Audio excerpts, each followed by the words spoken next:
एक दफ़ा का जिक्र है कि अरब के एक इलाके में हातिम ताई नामी एक शख्स रहता था। वो अपनी बेमिसाल सखावत और मेहरबानी के लिए दूर दूर तक मशहूर था।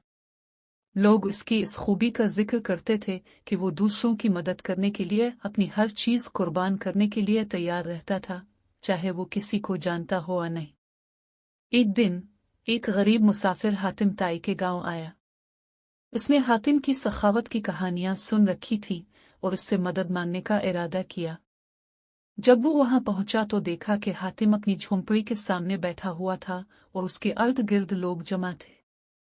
वो मुसाफिर जो भूखा और थका हुआ था, हातिम के पास आया और इससे मदद मांगी। हातिम ने बिला जेजे का इस मुसाफिर को बैठने और आराम करने की दावत दी। इसने इसे खाना, पानी और रात गुजारने के लिए जगह फराहम की।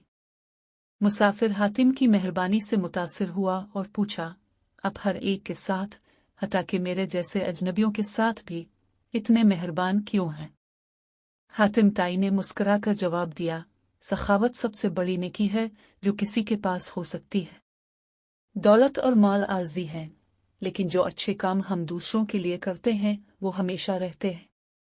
मेरा मानना है कि दूसरों की मदद करके हम अपनी जिंदगियों को ऐसे तरीके से संवारते हैं जो दौलत कभी नहीं कर सकती। अगली सुबह जब मुसाफिर रवाना होने लगा तो हातिम ने देखा कि इसका घोड़ा बूढ़ा और कमजोर है। हातिम ने बगैर किसी हिचकिचाहट के अपना कीमती घोड़ा मुसाफिर को पेश कर दिया ताकि वो अपने सफर को आराम से जारी रख सके।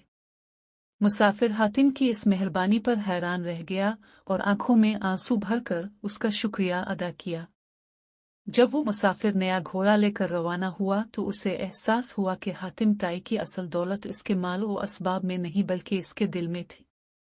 हातिम का नाम और ज्यादा मशहूर हो गया और दूर दूर से लोग उसकी हिकमत और सखावत सीखने के लिए आने लगे। हातिम ताई का विरसा इसके वक्त के बाद भी जिंदा रहा और उसने बेशुमार लोगों को मेहरबान, सखी और बेगरज बनने की तरगीब दी। इसकी कहानी हमें याद दिलाती है कि हकीकी दौलत इसमें नहीं है जो हमारे पास है, बल्कि इसमें है जो हम दूसरों को देते हैं।